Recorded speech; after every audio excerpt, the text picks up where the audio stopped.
Good. So we're starting right now the recording also of our lecture. So let's continue.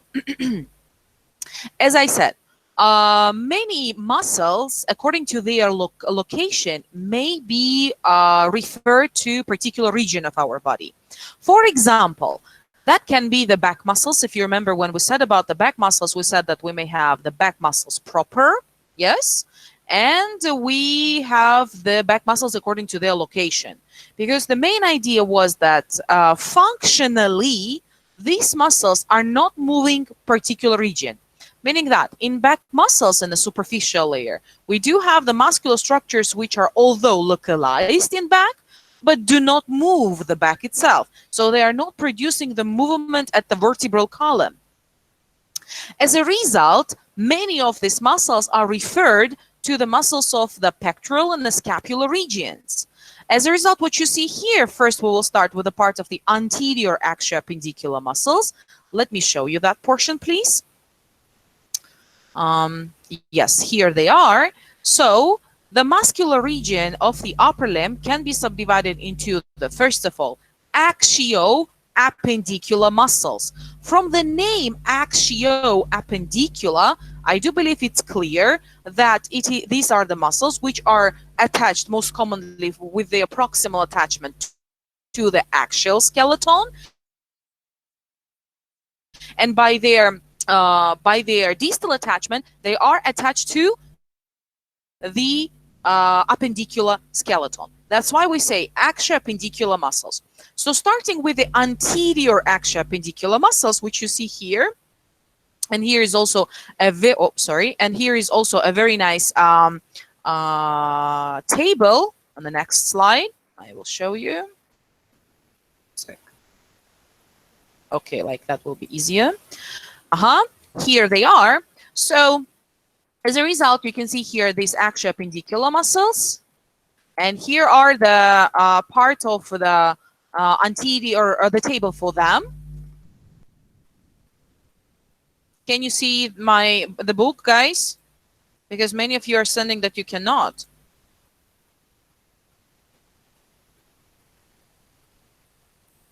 But now?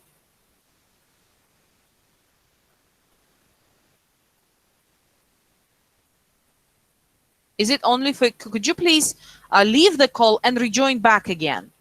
Maybe there are some technical problems, okay? Good. So if there are something you cannot see, there is the button with the red phone. Just leave the call and there is then rejoining the call and coming back, and maybe there is some technical issue with that. Or simply you can open the book, I mean the clinically oriented anatomy, on the page 698. 698 page, okay? 698. So that's where we are right now, and we are speaking about the, we're starting to talk about the anterior axioappendicular muscles. Well, in case of the these particular muscles, what we have, they are mainly represented as the four muscles, starting with one of the largest. Let me show you it. Please follow the cursor. Here it is. Do you see it? This is the part of the pectoralis major muscle. Underneath the pectoralis major muscle, we do have a pectoralis minor muscle, as well as we do have a small muscle which we call subclavius, and one of the most interesting and beautiful muscles, these are the serratus anterior muscle. I do believe it's clear that we have them on the both of the sides, yes? So, and as a result, I mean on the both of the sides symmetrically in the body, and as a result, what you can see here particularly, this is the pectoralis major. Let's talk about its attachments. So in the case of the attachment, with the proximal attachment, you could find that we have two heads here. Do you see? This is the part of the clavicular head. Please follow the cursor. And here we do have the part of the sternocostal head. Do you see how it looks like? So again, this is the clavicular head and this is the sternocostal head. So in the case of the clavicular head, you see that its attachment is literally on the clavicle. That's why the name is the same. And particularly, this is the medial half of the clavicle on its anterior surface. So again, when we say about the pectoralis major muscle, which is a large muscle composed of even two heads according to its proximal attachment, you can see that we have here the clavicular head with the proximal attachment on the medial half of the clavicle, particularly on its anterior surface. The second head, this is the sternocostal. Again, I do believe the name is very clear and logical. Why? Because you see that it is attaching to the anterior surface of the sternum, as you can see here, as well as superior 6 costal cartilages. And as you can see here, it even enters to the part of the aponeurosis of the external oblique muscles, which are mainly the muscles of the abdomen. So they are literally like, how to say, blending into the attachment of the abdominal muscles here. As a result, the pectoralis major on the proximal attachment has a very broad fan-shaped structure, and on the other side, what is interesting here is that on the distal attachment, it is simply attaches to the free upper limb, particularly to the humerus, as you can see. So here, in case of the humerus, we have many markings, as you remember from the previous lecture, and two of them are important. These are the greater and the lesser tubercles. Do you remember them? Greater and lesser tubercles. So in between of the greater and lesser tubercle, you can see the intertubercular groove, or we also call it sulcus. It's simply an invagination, yes, between these two prominent projections of the bone. And these sulcus, as it is prolonged invagination, it contains also the lateral sides. So one is a lateral, one is more medially localized. So again, if you remember, in case of the, I would like to ask, microphone on again. I would like to ask Ahil Ajay to switch off the microphone. Thank you. Well, again, for the distal attachment of the pectoralis major is localized on the lateral lip or lateral side of the intertubercular groove or intertubercular sulcus of the humerus. So why we call it intertubercular? We remember we have greater and the lesser tubercles which are present on the humerus, yes? As a result, between them, we have the invagination, and particularly this invagination contains two sides, lateral and the medial. So as a result, I do believe that how the pectoralis major on both sides, proximally as well as distally, is attached is clear. Now in the portion of the function or action of the muscle, what do we have? If we said that we do have two heads here, it means that we will have the main actions when both of the heads are contracting. Can you hear me now? Is it better? Is it better now? The voice.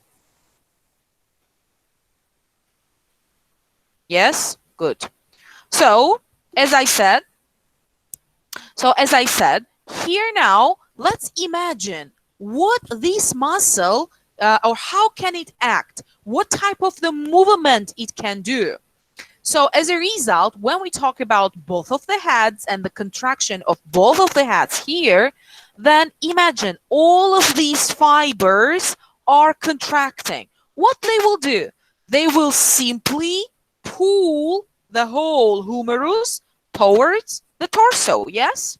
As a result, this type of the action, you remember, we call it adduction. So movement towards the median plane.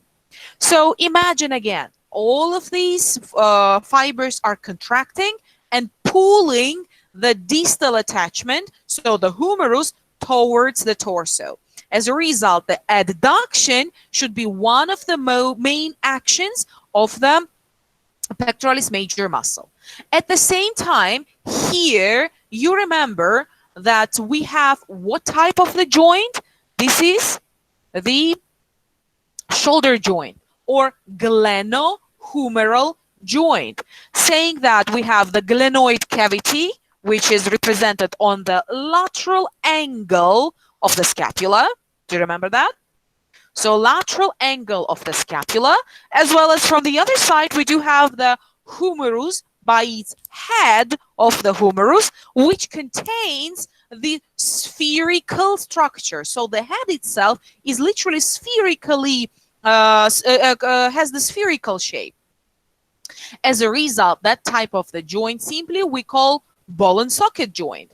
And what was the main movement of the ball and socket joint? What was the let's say like that feature of the ball and a socket? If you remember that most of the movements, it will be flexion, extension, abduction, adduction, all of them, circumduction, even all of them could be performed with the help of the spherical structures such as present in the ball and socket. Yes, as a result, we expect that rotatory movements, if you remember, you had the also rotation, yes, when the axis of the limb wasn't changing, so the movement was around the axis, and as a result, that here we do have the rotation also. So with the help of the pectoralis major, which is, again, imagine these muscular fibers are contracting and pulling the humerus, yes, towards the median plane. Because of the spherical structure of the glenohumeral joint, it will be simply doing what? It will be also rotating. What type of the rotation it will be? If it's adduction, yes, so it is movement towards the median plane. So as a result, the rotation should be also medially oriented. As a result, we can say that pectoralis major, with all of its heads contracting simultaneously, will give us the movements such as adduction, medial rotation, but at the same time, we remember that if it is drawing the part of the humerus towards the torso, and the humerus, we remember, has the attachment to the part of the scapula, then what is happening? We will have also the movement of the scapula. It will not be major movement of the scapula, but still, here we can have the anterior and some inferior movement of the scapula as the result. So this is particularly what happens in case if the whole pectoralis major is contracting. But when we talk now about the action which is contributed only by the clavicular head, for example, you can see it here. So only by the clavicular head, what will happen? Imagine that only these fibers are contracting. So what will happen here? Again, this is the movement will be in the how do we call it? In the glenohumeral joint, which is ball and socket. So in this case, we have all of the different types of the movements. Yes. As a result, you see obliquely oriented muscle fibers here will be giving particularly what type of movement? Flexion. So the humerus will be moving up, so superiorly and anteriorly, and as a result, we'll have some sort of flexion with the help of the clavicular head of our pectoralis major. In case of the sternocostal head, when it is contracting, in this case, we can have some sort of the extension, but from the flexed position. Okay, so and as a result, we can see here that the whole pectoralis major acting together will give us adduction, medial rotation of the humerus. But acting alone, in case of the clavicular head, we will have the flexion of the humerus, and in the case of the sternocostal head, it will give us some sort of the extension from the flexed position. Is this part understandable for everyone? Was it clear? Please answer in the chat that I would know that we can continue. Okay, good. Now, let's continue with the next part. We said that if, for example, please now look at the picture B. So here you can see the picture B. In the picture B, we can see the part of the pectoralis minor muscle. Now, pectoralis minor, from the name, I do believe it's even clear why it is pectoralis minor, yes? That first of all, it is located literally under or underneath the part of pectoralis major. It is much smaller according to its structure and the shape. And as you can see here, that mainly the attachment, although it's also the axio-appendicular muscle. Why? Because you see that proximal attachment is on the thorax, particularly on the part of the costal cartilages and the ribs. To be honest, they say that mainly these are third, fourth, and the fifth rib and the costal cartilage of that ribs. Although there are sometimes the second rib, which can also be the part for the attachment here, and as a result, particularly these 3 to 4 ribs and the costal cartilages are providing the attachment to proximal attachment for the pectoralis minor. On the other side, we do have the distal attachment, as you can see, and here we do have a part of the scapula now. Do you remember, in case of the scapula, we had the part of the coracoid process? Do you remember that? I mean, the scapular structures.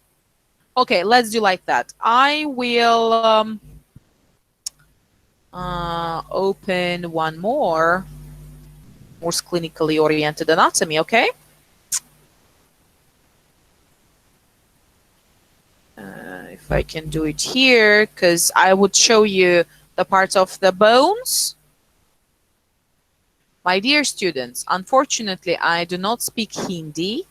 That's why let's be respectful to each other. And if you are texting something, please text it in English, okay? In other case, let's just simply prevent this part, okay? Thank you.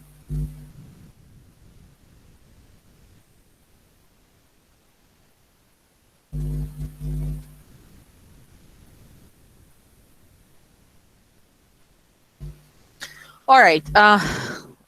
Okay, maybe I will try to make it the next time, but let's see. All right. So in the case of the scapula, as you remember, we have the part of the coracoid process. And as a result, in the case of the coracoid process, we do have the medial and over the medial border of the coracoid process, its superior surface will be the part of the attachment for the distal portion of our pectoralis minor. As a result, what should be the movement of the pectoralis minor muscle? So imagine that, first of all, this muscle compared to the pectoralis major is very small, is literally much smaller. And as a result, I will answer on all of the questions, okay? Just for now, let me finish with this part, and then I will go through all of the questions that you will have. Good. So in the part of the pectoralis minor, what you see here is, as we said, it is much smaller. And as a result, when we do have the contraction here, mainly it doesn't give us particular movement. But in this case, it literally makes the function of stabilizer of our scapula, because you know very well that the scapula does not have the bone-to-bone connection with the part of the with the part of the axial skeleton. You remember that only with the acromyoclavicular joint it has the attachment to the acromyon, and that's all. All of the other structures, the humerus is also a appendicular skeleton on this, that's why there is a joint, but there is no direct joint with the axial skeleton. As a result, the scapula is reinforced from all of the sides by the soft tissues, particularly the muscles. So here you have that the pectoralis minor is contributing the part of the stabilization of the scapula by making or drawing it literally inferiorly and anteriorly, and as a result, as it comes anteriorly, so towards the thoracic wall, yes, so as a result it is much more stabilized, and this is mainly what can the pectoralis minor do, because in this case there is not too much of the movement itself, the muscle is small, plus the attachment to the coracoid process is also, as you can see, giving us a weak movement, even if there will be just the sliding of the scapula on the thoracic wall, so making it more anteriorly and it's a little bit inferiorly. That is it. At the same time, to continue the idea of the stabilization of the bony structures, we have the fourth, we have the third small muscle, which is the subclavius muscle. You can see it here. This is the picture C. Let me make it bigger, then it will be seen better. Here you can see the subclavius muscle. So in the case of subclavius, from the name, I do believe it's clear that it is localized and attached underneath the clavicle. As a result, here we do have the attachment, which is proximal. As you can see here, it is very short and small muscle. As a result, the attachment here is mainly on the first rib, particularly where we do have the costal cartilage, or on the junction of the costal cartilage and the rib itself. So here we do have mainly the proximal attachment, and when we continue with the distal attachment, here comes the idea why we call the muscle subclavius, because it is literally attached to the inferior surface of the clavicle, as you can see, particularly to its middle 1/3 of the clavicular portion. So as a result, the subclavius is localized horizontally more, and itself, again, this type of a muscle will not make particular movement. Plus, you can see that attachment is to the first rib and the clavicle, where the movement is very limited.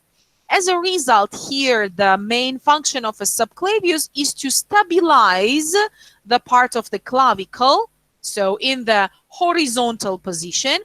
That's why we even, and in the textbooks they even say anchoring the clavicle in the horizontal position.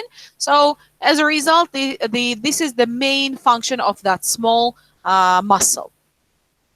Continuing with the next muscle, which is the fourth muscle of the anterior axial appendicular region. Here you can see a very, let's like an exceptional shape of the muscle. So the name of it is, as you can see from the picture D, which is right now in front of you, this is serratus anterior muscle.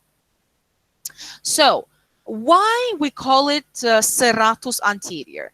The word serratus itself means saw-like. So, sorry, what is not coming clearly? My microphone is really very close to the mouth, so maybe it's something with the internet, unfortunately. But as you know, I'm recording this lecture and will also share it with you. So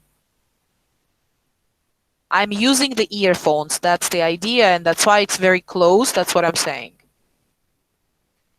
Well, serratus anterior, where serratus stands for the saw-like, S-A-W. Saw, literally, can you see that it looks like the teeth of the saw?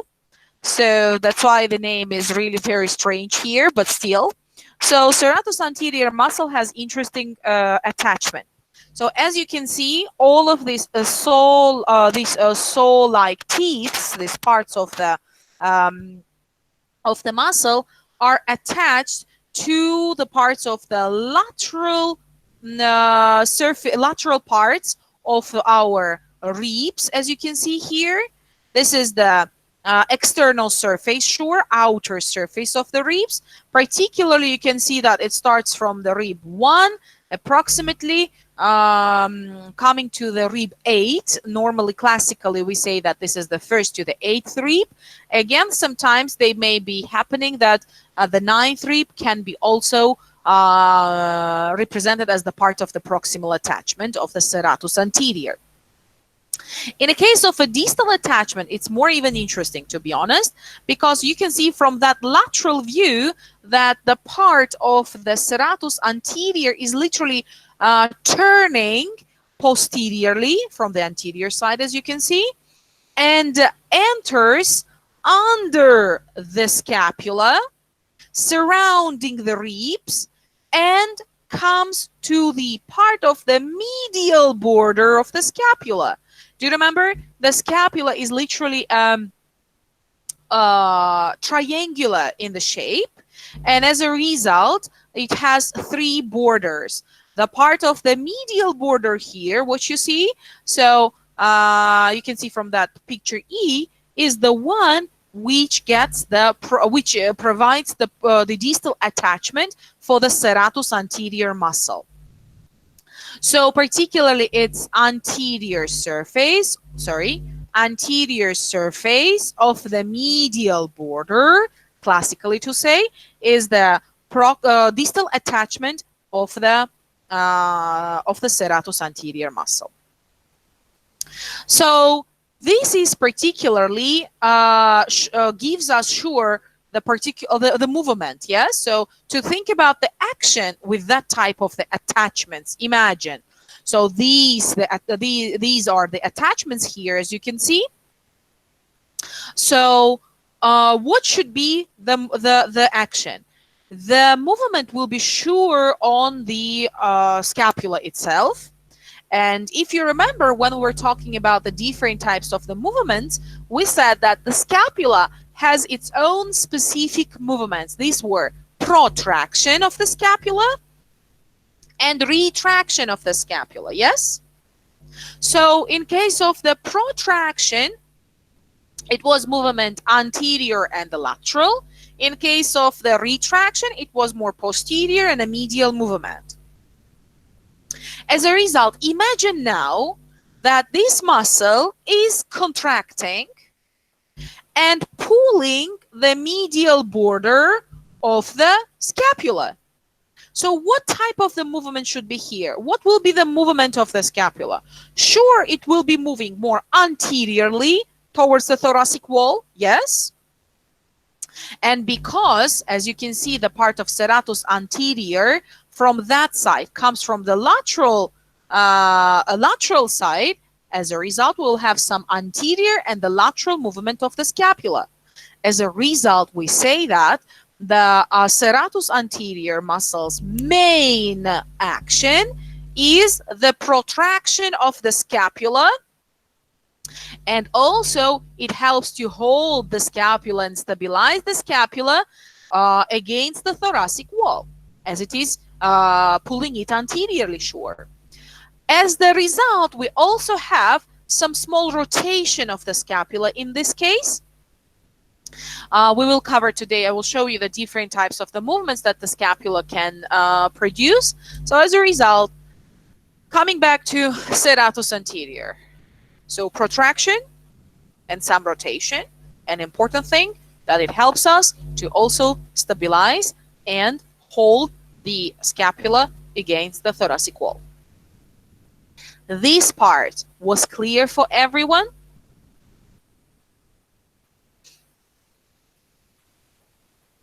Let me go through the chat, okay?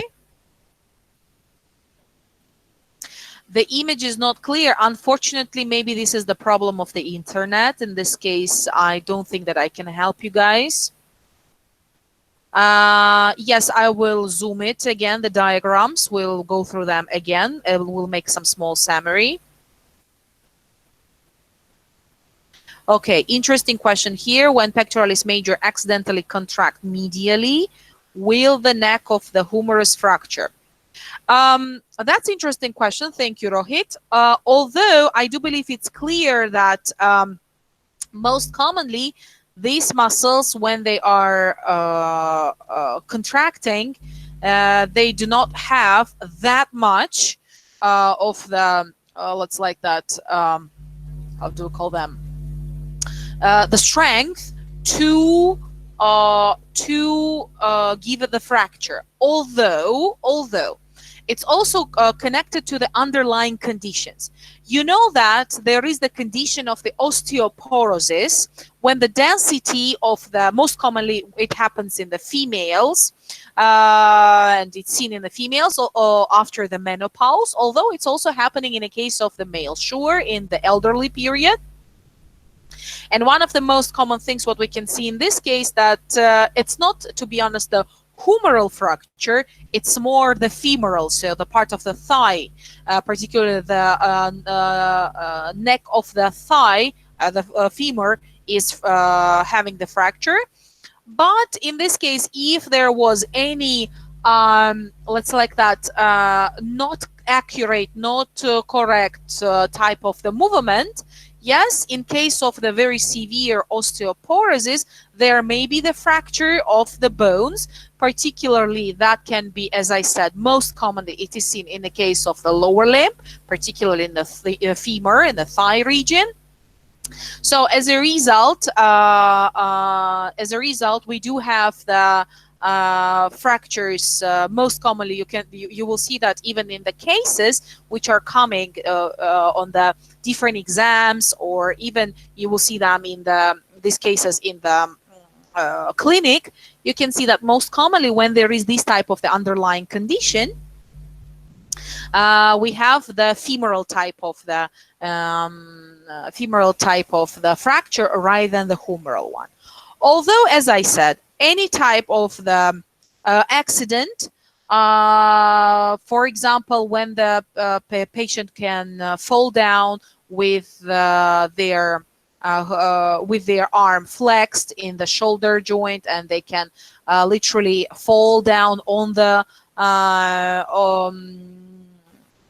upper limb and so on. In this case, we may have the fracture. Most commonly, here what Rohit asked us, the part of the humeral neck fracture. So as you know from the part of the bony structures, which was explained for you on the previous lecture, the part of the, here you remember, surgical neck of the humerus is one of the most common in a case of formation of the fractures. Here we have the anatomical neck, if you remember, and here we do have the part of the type of the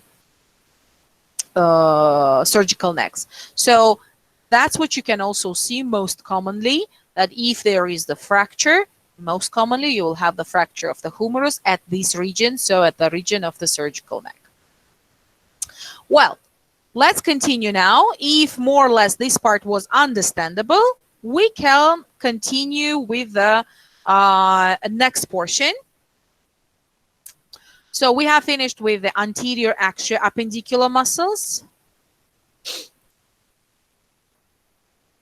Oh, here is a very nice picture, by the way, which I will go through also.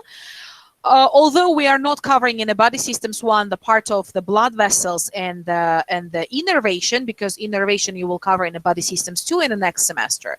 But what is interesting here is that most commonly when we have the fractures or sorry, injuries at the level of the shoulder joint itself, the part of the humerus.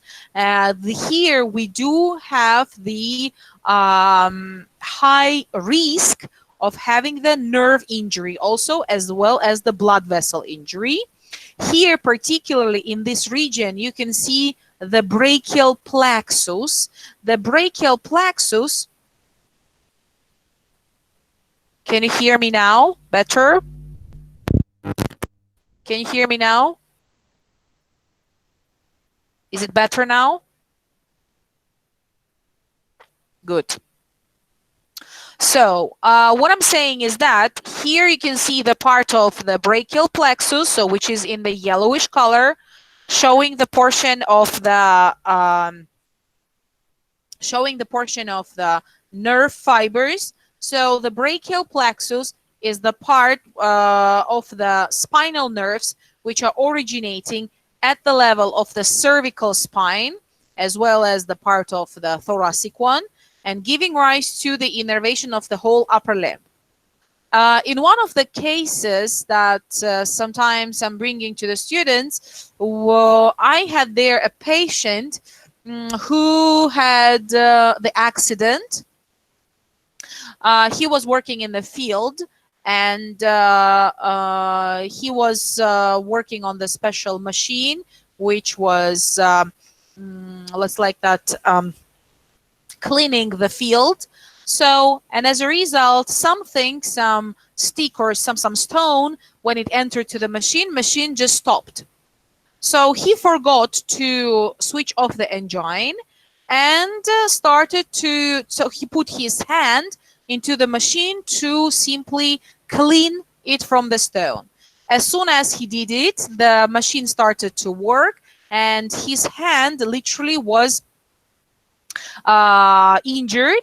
And what was the problem is that at the same time, it wasn't only the hand problem, because at the same time there was the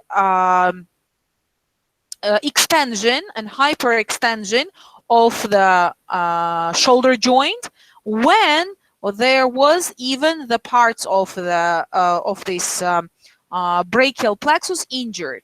As a result, even after the help, I mean the medical help and correct management of the injuries with different surgeries, neurosurgery and so on, and then even with the rehabilitation, he still couldn't recover as he was before, as he could use the hand before, because there were the very severe injuries of this brachial plexus.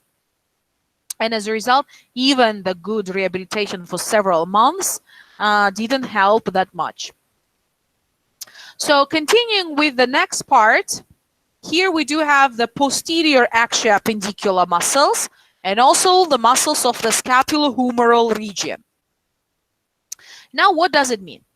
First of all, what does it mean posterior? It means that we're talking about the back, yes? Although we said in the beginning also that in the back we have the muscles which are the muscles of the back proper, and also we do have the muscles which are just localized there. So for easiness, what you see here, for easiness, you should imagine that we have 3 layers of the muscles of the back.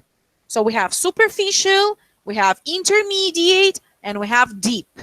Or we also subdivide all of them into extrinsic and intrinsic muscles of the back. Let me say it again what I'm saying, just for you to understand the classification, okay? Well, again, we have on the back, we have the muscles which can be simply subdivided into extrinsic muscles and intrinsic muscles of the back. Intrinsic muscles of the back are purely muscles of the back, so meaning that they are the ones which are producing the movement of the vertebral column. Extrinsic muscles of the back are the ones which are mainly localized in the back. That's what you can see here. Although by their function, by their action, they are not moving the vertebral column. but they are moving mainly the upper limb. So now let's see why and how. So all of the extrinsic muscles of the back, we can, let's like that, subdivide it to two parts. We have the superficial and the intermediate groups there. So superficial one, we can say that we have superficial, these are two main large muscles, superficial posterior axio-appendicular muscles. These are this large beautiful muscle on both of the sides. This is trapezius muscle and latissimus dorsi. That's what you can see here. So again, superficial posterior axio-appendicular muscles are trapezius and latissimus dorsi. The deep posterior axio-appendicular muscles, or we also call them as a part of extrinsic shoulder muscles, as well as trapezius and the latissimus dorsi. These are levator scapula, which is seen under the part of the trapezius, as well as the part of the rhomboids. You can see them here. They saw the rhomboids. We have two rhomboid major and rhomboid minor muscles. The last subdivision of the posterior axio-appendicular muscles, these are scapulohumeral muscles. Although we say that we don't classify it as literally the axio-appendicular, and I will tell you why. Because from the name scapulohumeral, it's already clear that their attachment will be where? On the scapula and the humerus. Both of these are the appendicular skeletons, is not the part of the axial skeleton, yes? So these muscles are intrinsic muscles of the shoulder, which unfortunately are not seen here on that posterior view, but I will show you it later this lecture when I will be explaining every and each of it. So here we do have several muscles. These are mainly 6 muscles in the scapulohumeral region. These are 4 rotator cuff muscles. We simply call it because they are literally surrounding the whole scapula as the cuff, and their function is one of the important main actions is the rotation. So that's why rotator cuff muscles are 4. These are supraspinatus, infraspinatus, teres minor, and subscapularis. I know that the names are too many. It's difficult now to remember all of them, but it's okay. I'm going through and explaining every and each, okay? No problem. We will go through that names and the explanation about every and each of it. The other 2 are the deltoid muscle, which is seen here. You can see on that side and on that side. This is the deltoid muscle here. It's also the scapulohumeral type of the muscle. And also we do have a portion of the teres major, which is seen here a little bit, and also from that side. So these 6 muscles are the muscles of the scapulohumeral region. Is this part clear for everyone? What was the division? I mean the subdivisions and classification?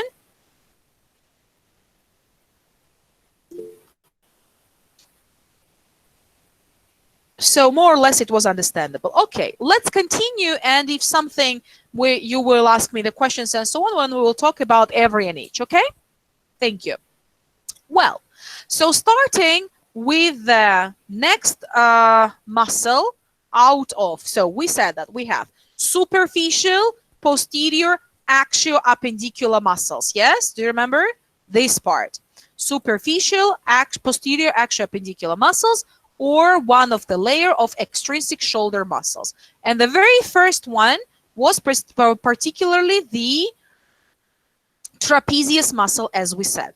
Okay, now let's see, what are the attachments? Because from this picture, you can see very well, so this is picture 6.24.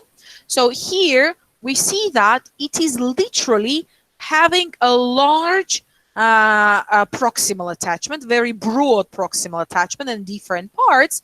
As a result, here we can say that first of all, it is attaching to most of the spinous processes of the most of the vertebrae. Yes? Yes.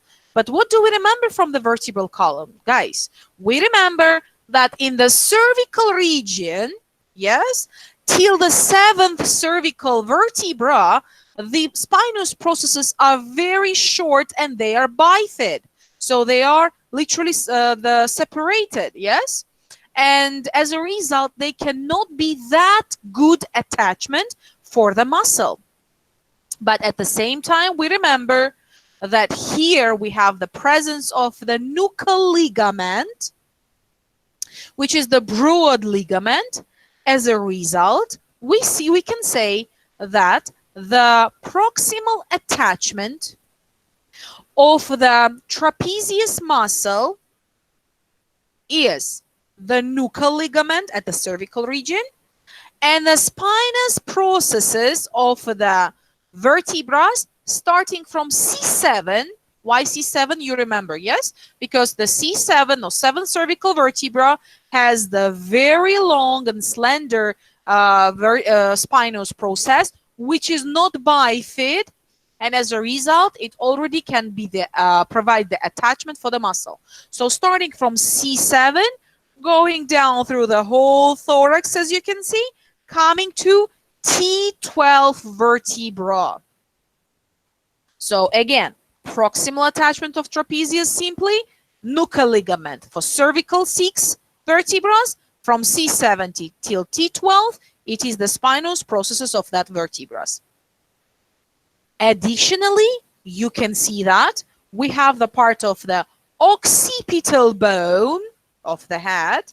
You can see from that region also. You can see here this nuchal ligament. So here we do have the part of the superior nuchal line on the portion of the occipital region, as well as the part of the external occipital protuberance, which is seen here on the part of the occipital bone. So as a result, on both of the sides, you can see that the part of the trapezius having that broad attachment simply can be subdivided into 3 main regions, yes? What are these 3 main regions in the case of trapezius? You see, according to the direction of the fibers, we have descending part of the trapezius, we have middle part of the trapezius. You can see that all of them are parallel to each other.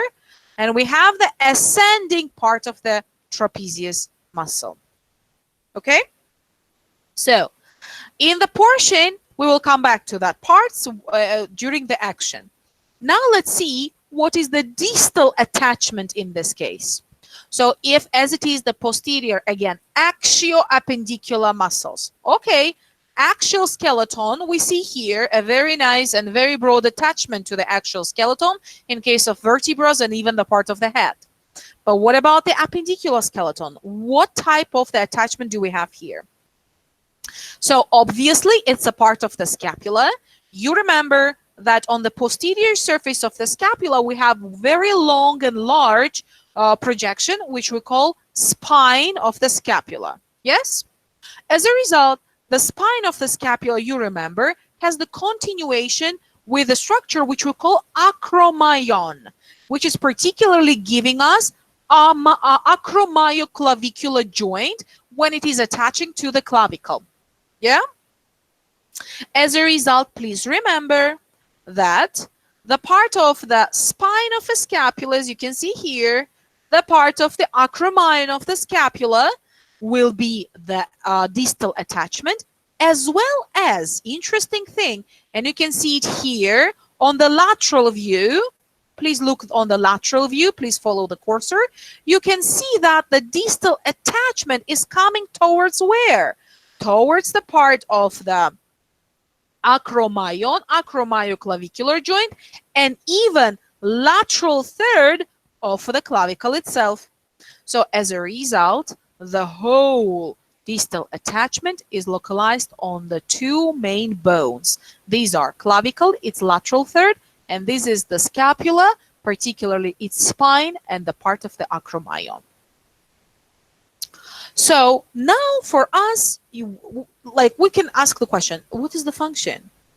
The attachment is so broad. The proximal attachment is so broad. There are so many different parts, and imagining that these parts are contracting, what type of the movement we can have here? Yes. So that's why let's go through every and each part separately. What type of the actions we can have?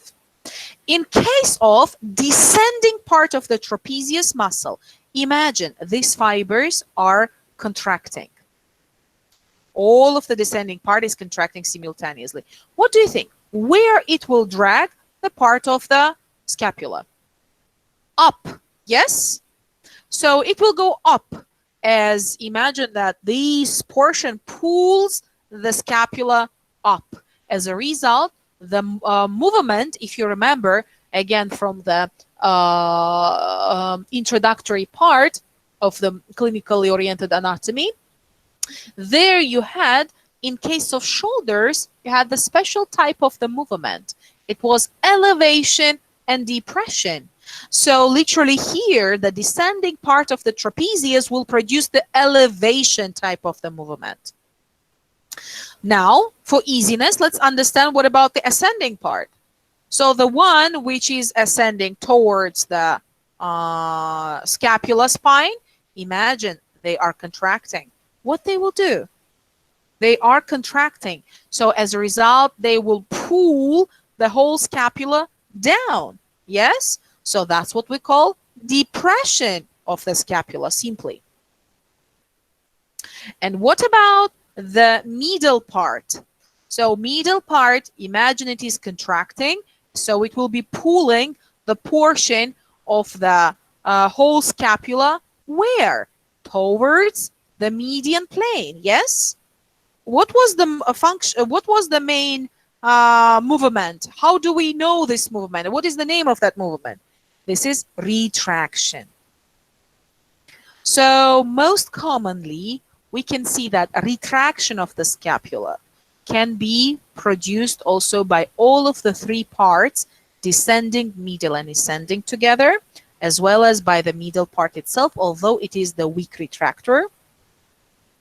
So, and at the same time, with the help of the descending and ascending parts, we can also have the rotation of the scapula that much that, because imagine that this one is pulling, the descending part is pulling mainly the portion of the acromyon, and the part of the ascending part of the trapezius is pulling the beginning of the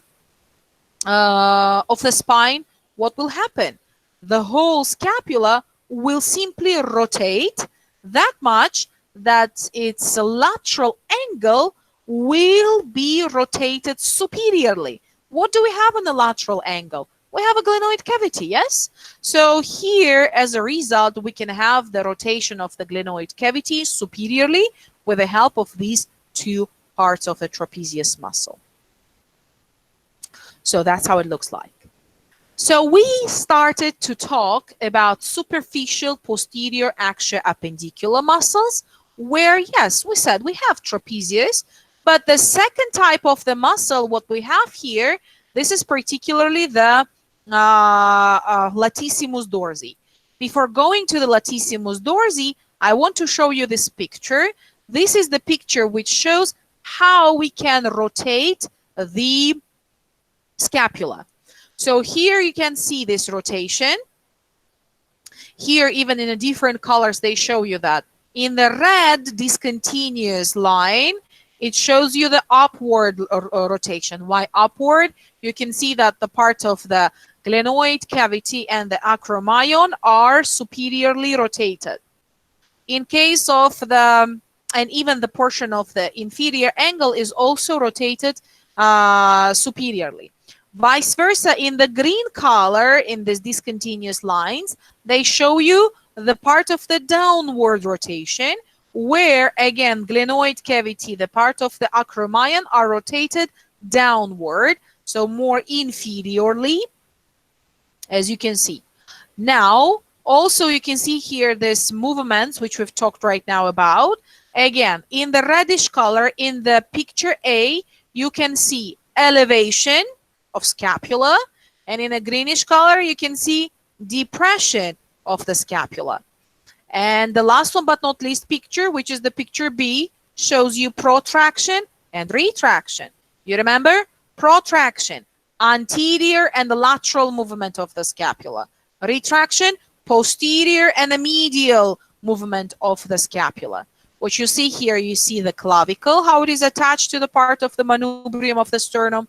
Here you can see the schematical representation of the vertebral vertebra, showing you that if it is retraction, it goes towards the vertebrae.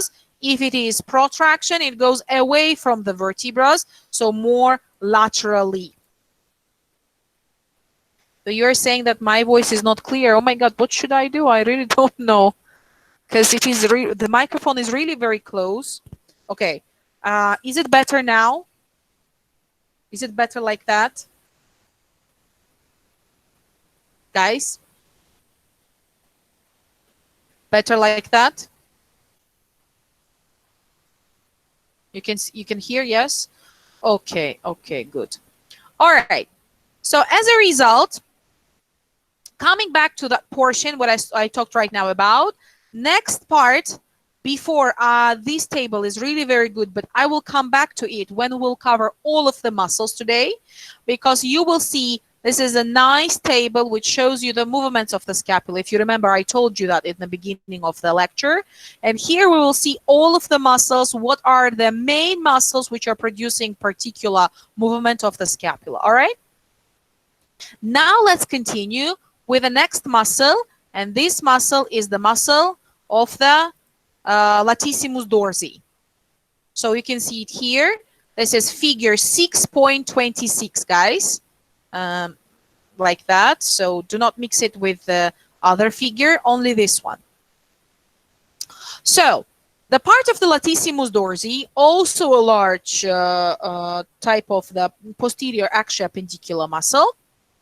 As you can see, its attachment, proximal attachment, is also very broad, as in the case of a trapezius, although it is localized more inferiorly, and as a result, you can see that it is mainly attached to the last 6 thoracic vertebrae, particularly their spinous processes. Also, they are associated to the thoracolumbar fascia. That's what you can see here, as well as even the part of the ilium of the hip bone. As you can see, that's what the ilium contains, this projection which we call the iliac crest. And also even we have in the superior part, they say that it's also attached to the part of the ribs, the inferior most ribs, although mainly the attachment is to the spinous processes of the thoracic vertebrae, and as well as the part of the thoracolumbar fascia and the iliac crest. Now see the direction of the fibers. So as it is axial-appendicular muscle, it means that it should connect somewhere distally to the appendicular skeleton. In this case, compared to the trapezius, where trapezius directly is associated with and attached distally to the scapula, here we don't have the scapular attachment. Here we have the humeral attachment. And a very interesting thing, when I was talking, if you remember, about pectoralis major muscle, I told you about the distal attachment of the pectoralis major. Do you remember?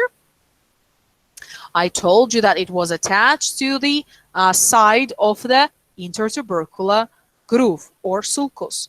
So in this case, my dears, that's very interesting that even the latissimus dorsi part also does the same.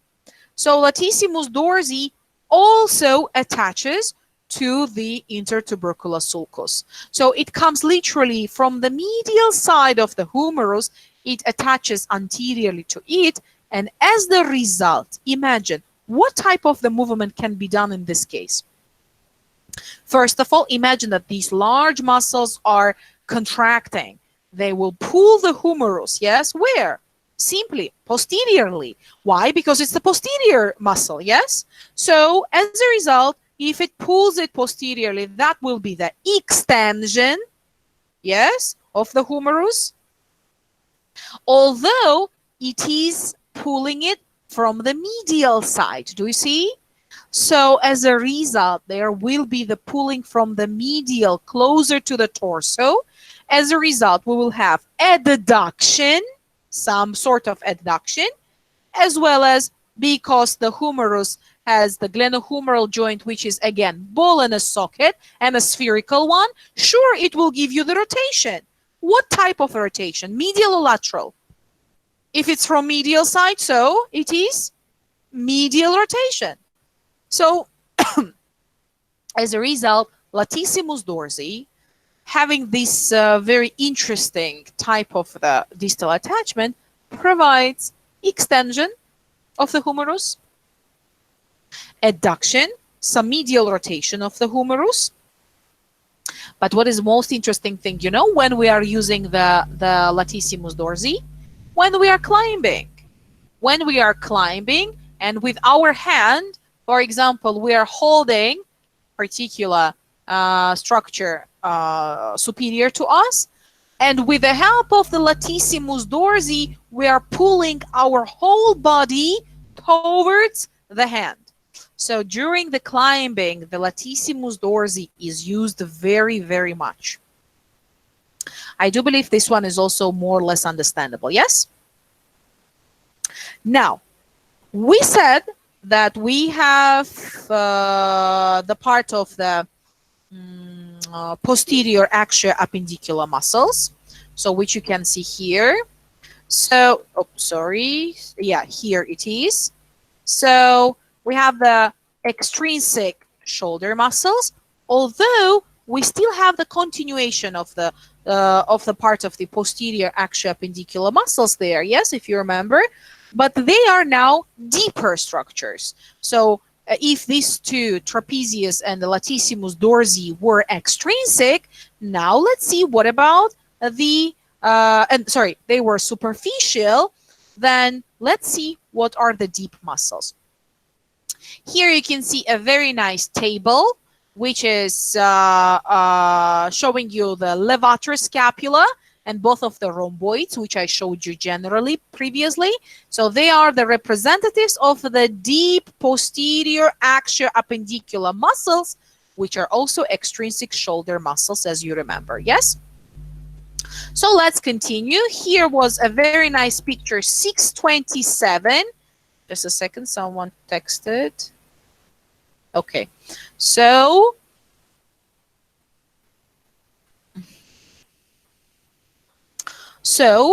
here we can see figure 627. After explanation of the levator scapula, if you want, we can have some rest. What do you think? For 10 minutes. Do you want?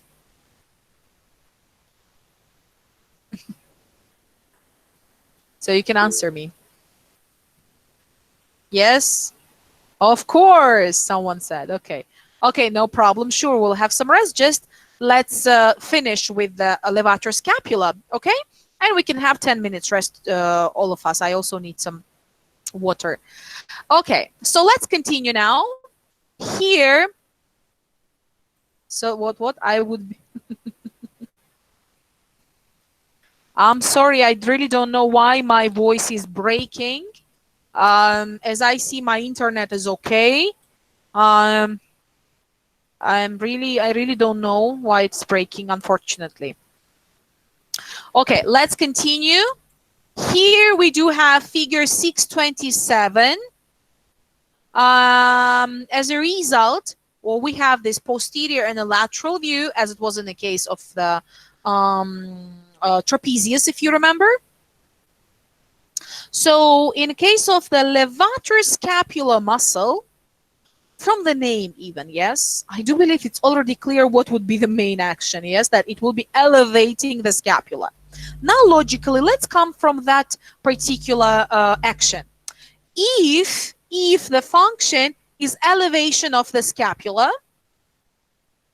then it means that it should have approximately the same type of the attachment as it was in the case of the trapezius, particularly descending apart, yes? Although it's a smaller muscle, as a result, it is not extending towards the occipital region, but still here we do have the cervical vertebrae, as you can see. And in the case of the cervical vertebrae, we do have the part of the transverse processes of the cervical vertebrae. So mostly we are talking about the superior most cervical vertebrae, C1, C2, C3, and C4. Particularly, they are transverse processes which contain the posterior tubercles. So the posterior tubercles of the transverse processes of C1 to C4 will be the proximal attachment of the small muscle, which we call levator scapula. Now the distal attachment. If it's elevation, it should be somewhere in the superior side, yes, of the scapula. As a result, you can see here that we have the part of the medial border of the scapula. Again, here it is. Its superior part, as you can see, superior part of the medial border will be particularly the attachment for our distal attachment for our levatoscapula muscle.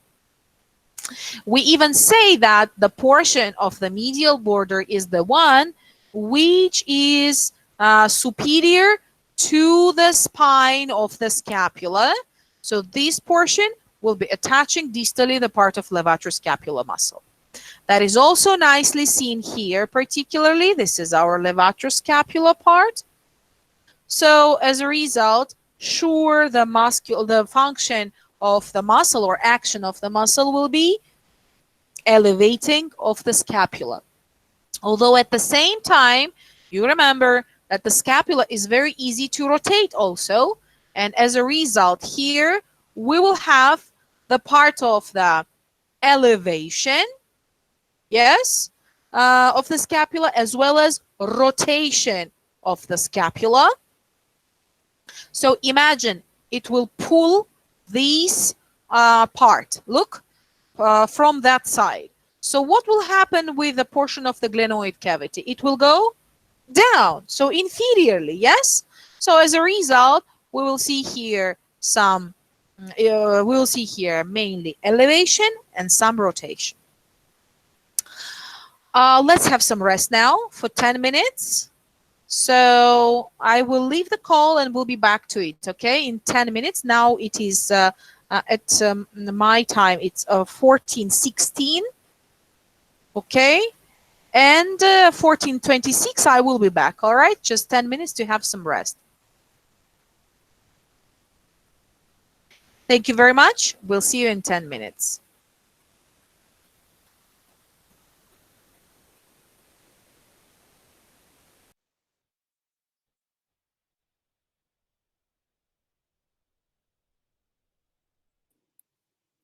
Hi everyone.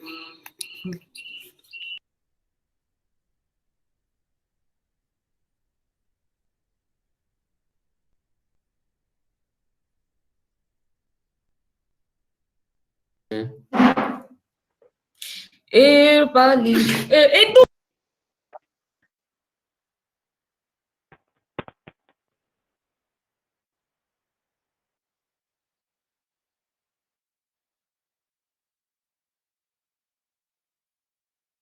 Pali. Pali.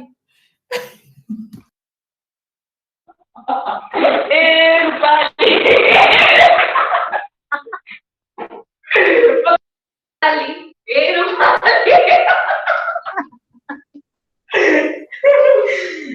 जैरिन एक बात बताओ तुझे, ये meeting record हो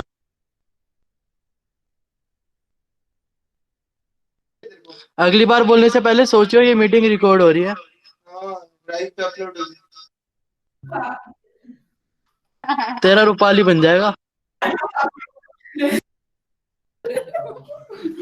online class अरे on करना अपना camera Rupali Gary, you need tablet for loose motion, you know? ये रे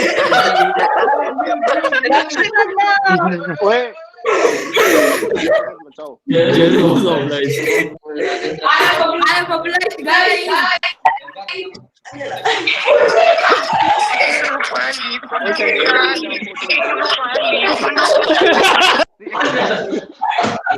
रूपाली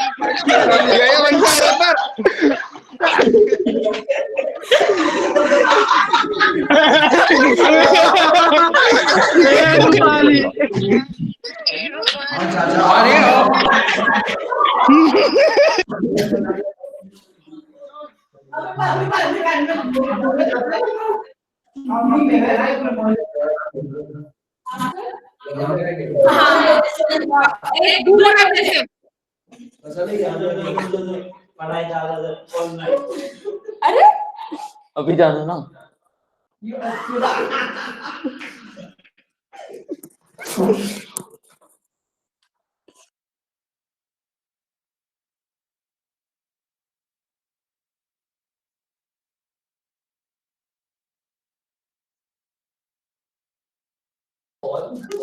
ये तो नहीं रिकॉर्ड हो रहा होगा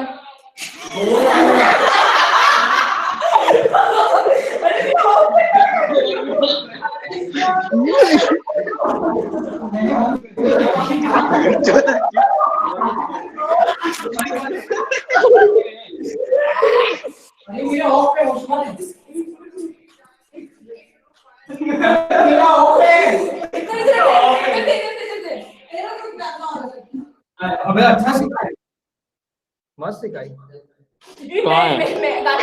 क्या रिकॉर्ड हाँ छोड़ेंगे बैंड छोड़।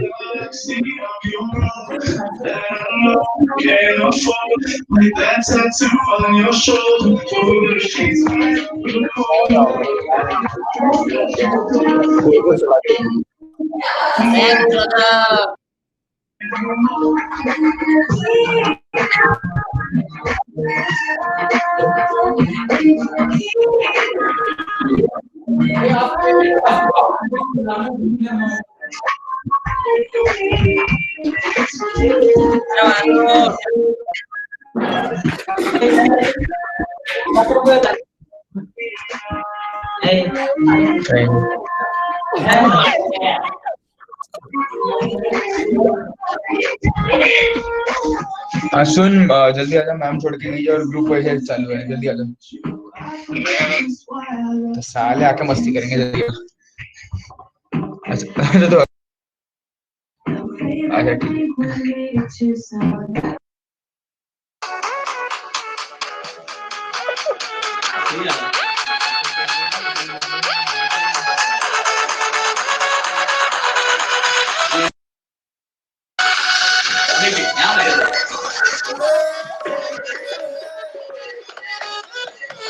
मगर सपना तो मेरा बात है लेकिन है ओके ओके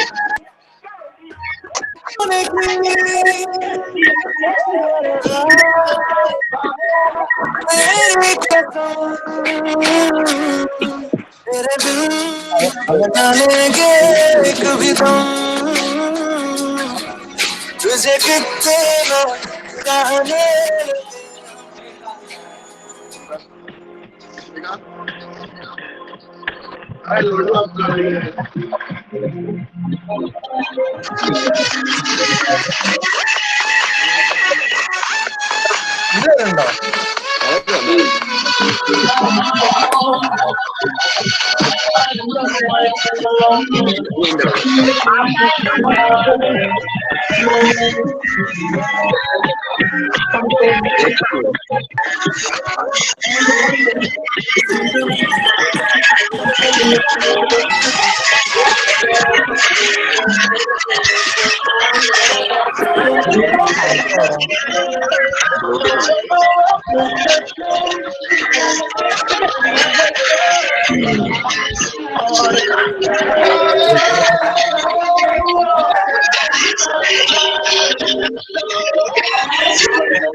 जय हिंद दोस्तों।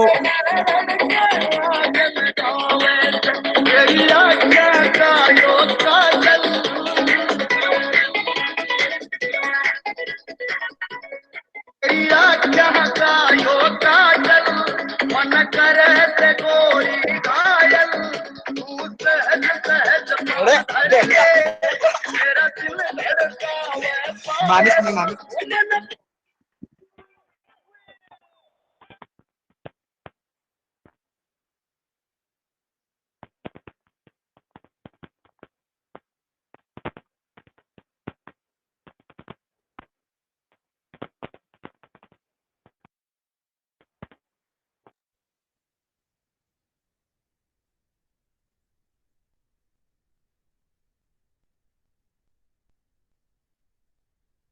मत मत रिकॉर्ड हो रहा है।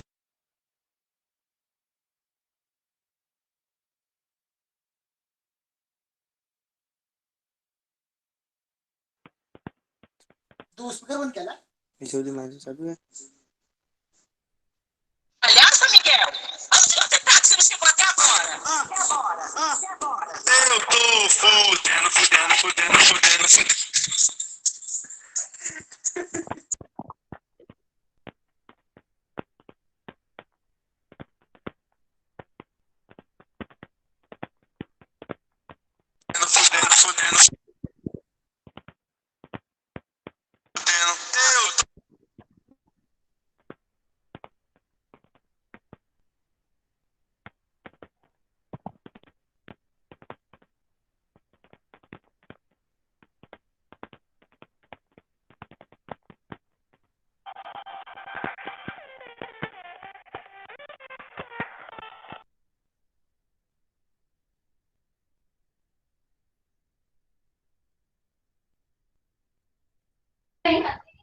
बोला ना मैसेज डालना है फिर क्या कहता है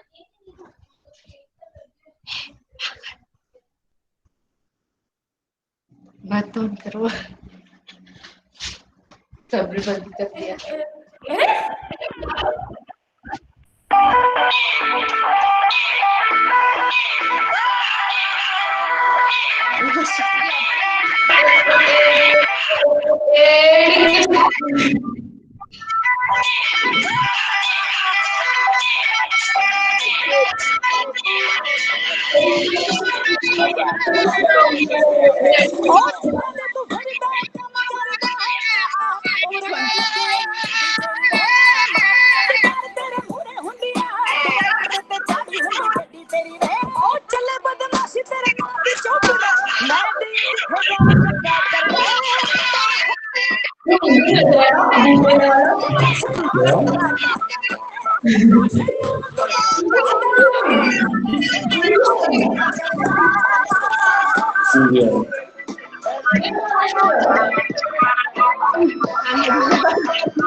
मैसेज आया अभी अजय ने बंद कर दिया तू भी बंद कर दिया मैंने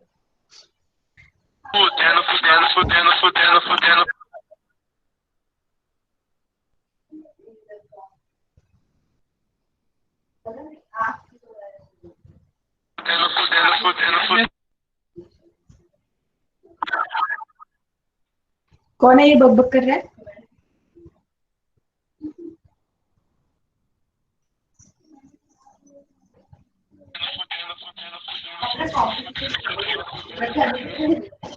My God.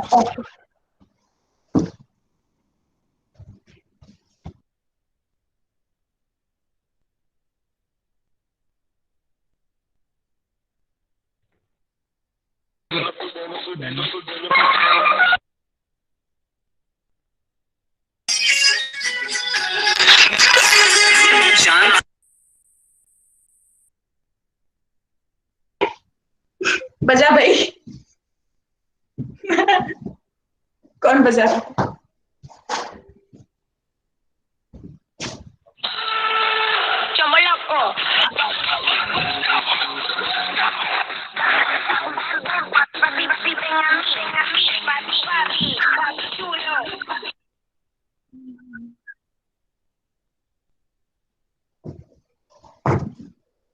अच्छे से लाइव कर मजा ही होगा।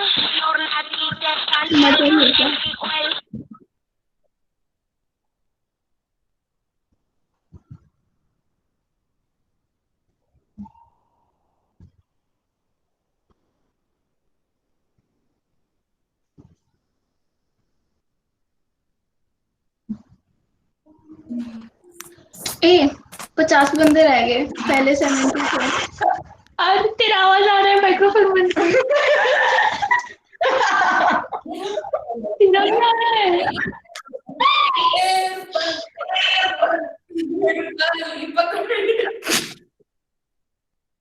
ओए तुम लोग का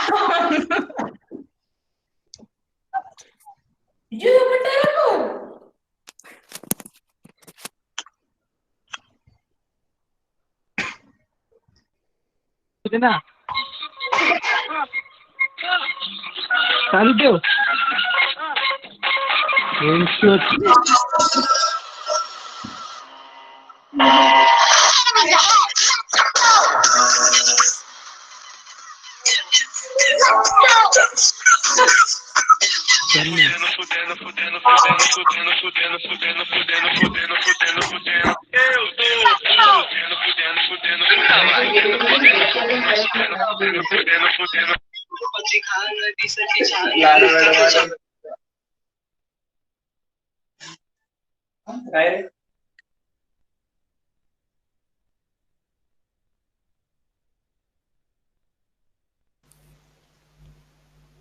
Dear students, I'm back. Are you here?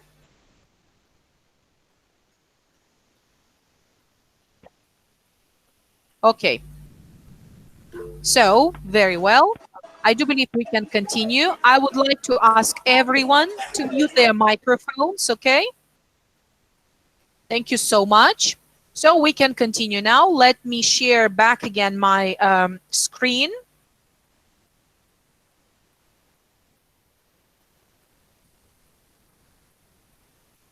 Thank you, thank you.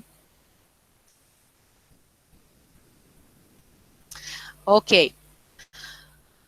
So let's continue now. We were talking, if you remember, about the levator scapula muscle. Now, so it was the part of the deep posterior axioappendicular muscles, as you remember, yes? Now, let's continue. We said that there are two more muscles, which we call rhomboids. Here you can see figure 6.28. Can you see my, can you see the book? Everyone can see it? I think yes, yeah? So, okay, good. So everyone can see. So as a result, these rhomboid muscles, as they are posterior axioappendiculars, here again, axial skeleton, which is most commonly represented by the vertebral column for that muscles. We see that we have rhomboid minor and rhomboid major. So meaning that both of these muscles should be attached. Here, rhomboid minor and rhomboid major, to be honest, the places of the attachment are very similar. In the case of the proximal attachment, as you can see, for the minor, as it is more superiorly localized and closer to the cervical region, again, here we do have a part of the nuchal ligament, inferior portion of the nuchal ligament is the attachment, as well as the spinous processes of the part of the C7 and a T1. So this is a very small muscle. That's why we call it rhomboid minor. So you can see that the proximal attachment is also very narrow. In case of a rhomboid major, again, the attachment is the vertebral column. Again, this is the spinous processes, but now starting from T2, as you can see from the picture also, till T5, including T5. So both of them here, from their proximal attachment, are having more oblique direction towards the portion of our scapula. And here we do have the attachment to the part of the, as you can see in the case of the minor, it is mainly attached closer to the scapula spine, closer to the scapula spine. In the case of the major one, it is directly the whole medial border of the scapula, which is producing the or providing the attachment for the rhomboid major. As a result, I do believe it's understandable that the movement here, imagine that these muscles are contracting. So contracting and pulling the scapula where? Towards the midline, towards the median plane. So what was the movement? Median, so medially, and a little bit posterior movement of the scapula. It was retraction, yes? So here we have the retraction of the scapula, and also, again, there is the very simple way of the rotation of the scapula, as you understand, yeah? So as a result, we have some rotation of the part of the scapula, so of the glenoid cavity, where? Because of this some small obliquely oriented muscle fibers, the rotation should be inferior rotation, okay?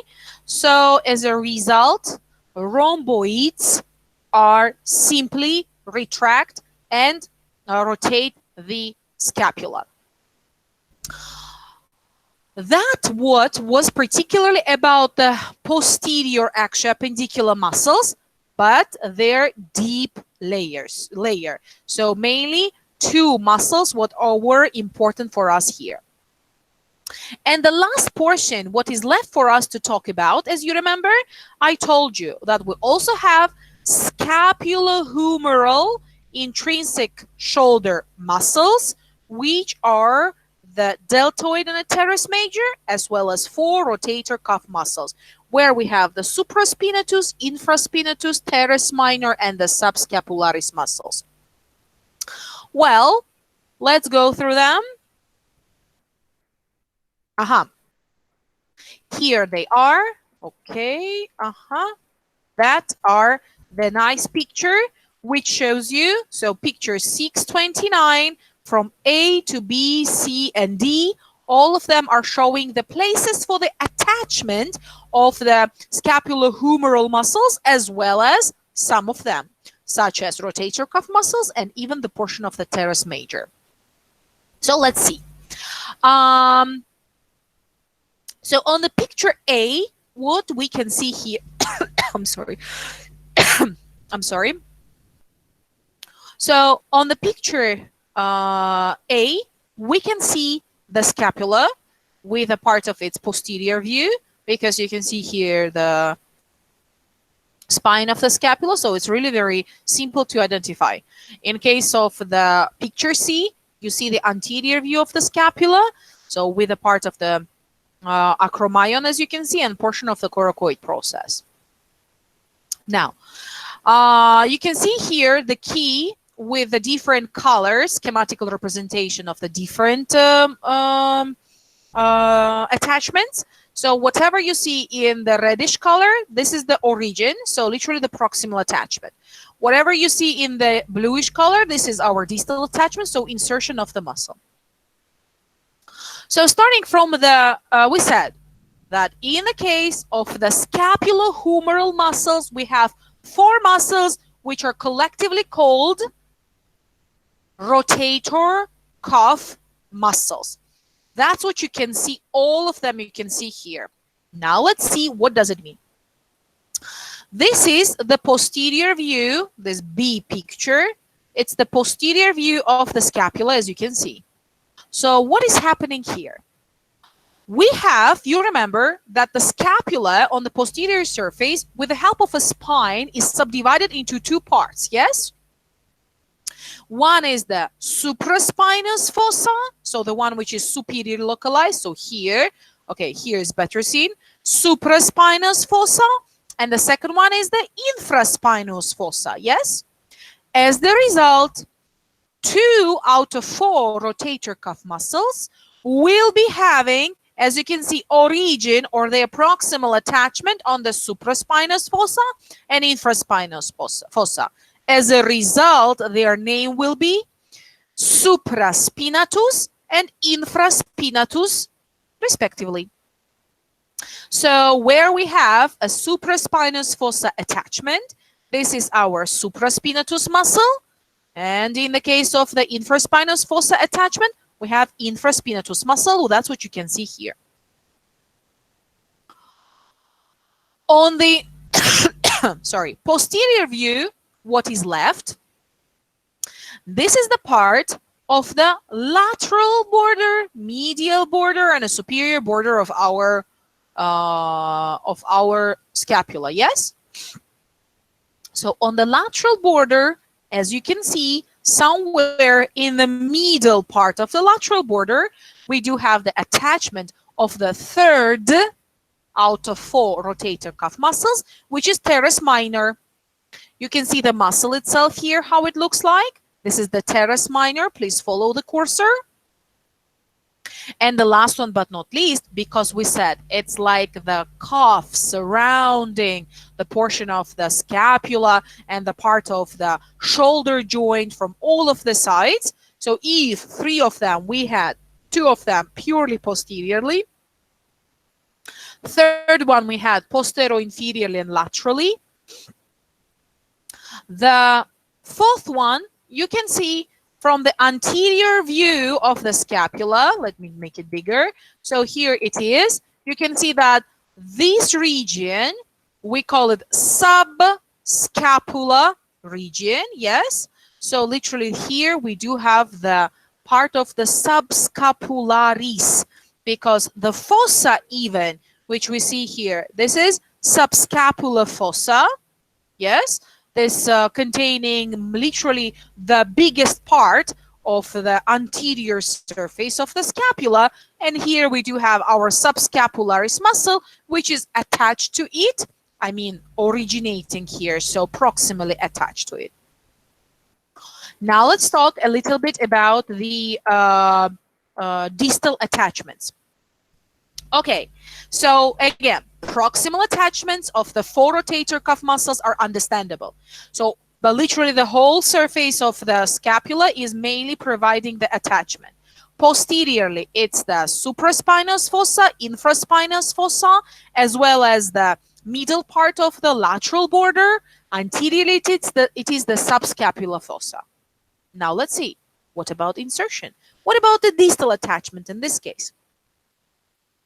Mainly, we have a very nice picture for that. Let me show you it. This, what you see here in that picture with the lateral view, you can see the scapula with all of the 4 rotator cuff muscles. Do you see how they are surrounding the scapula, as I told you?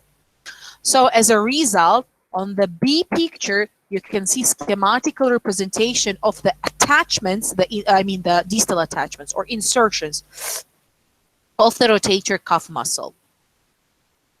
So most commonly, the abbreviation for the rotator cuff muscle is SITS. I do believe it's clear why, yes? Supraspinatus, infraspinatus, teres minor, and the subscapularis. So what they do here is that they are literally, as you can see, surrounding the part of the first of all, glenoid cavity here, and covering the portion of the humerus, even the head of the humerus here. So as a result, simply from this picture, it is seen that in case of the supraspinatus, you can see it is attached to the greater tubercle. Yes, in case of the infraspinatus, it is again the part of the greater tubercle, as well as in the case of the teres minor, so SIT, all of them are attached to the greater tubercle, just to the different facets of the greater tubercle.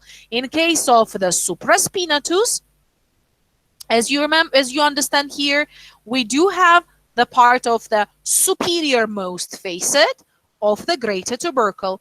In a case of the infraspinatus, we do have the part of the, what is not clear?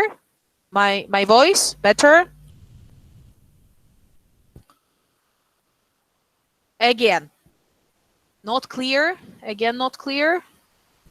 My God, what should I do? I don't know. Okay, is it better now? Not clear. Again, just a second.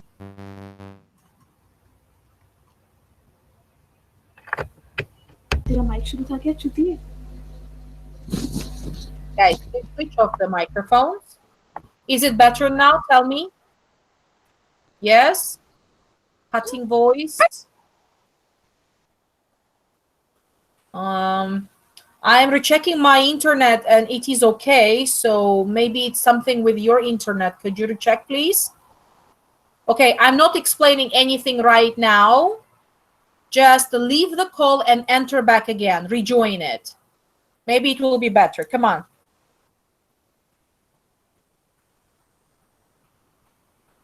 So just come back and let's recheck. Maybe it is better now. Better?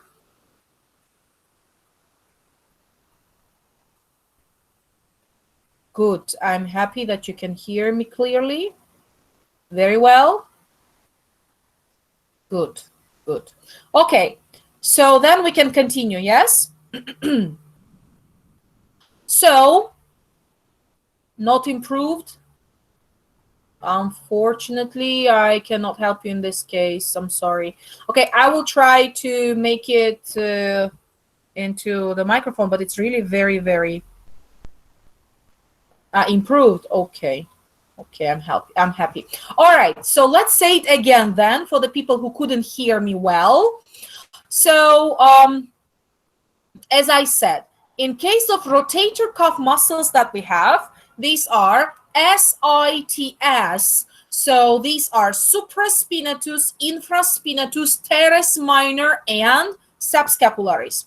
So from this picture, the previous A picture, it is clearly seen that they are surrounding like the whole scapula. So scapula is embedded inside of these muscles, and they are associated, so they are covering the glenoid cavity, and as a result attached to the head of the humerus, as you can see here. Now, what is happening in this case in the part of a supraspinatus, you can see that starting from the supraspinatus, including infraspinatus and a teres minor, all of them are attached to the greater tubercle of the humerus. As the result, just several surfaces and facets of the greater tubercle are different here. For supraspinatus, from this picture, it is seen that it is attached to the superior facet of the greater tubercle of the humerus. In case of the infraspinatus, it is middle facet of the greater tubercle of the humerus, and in a case of the teres minor, which you see here, is mainly associated with the inferior facet of the greater tubercle of the humerus. And the last one but not least, this is our subscapularis muscle. And the subscapularis muscle is attached directly to the lesser tubercle of the humerus.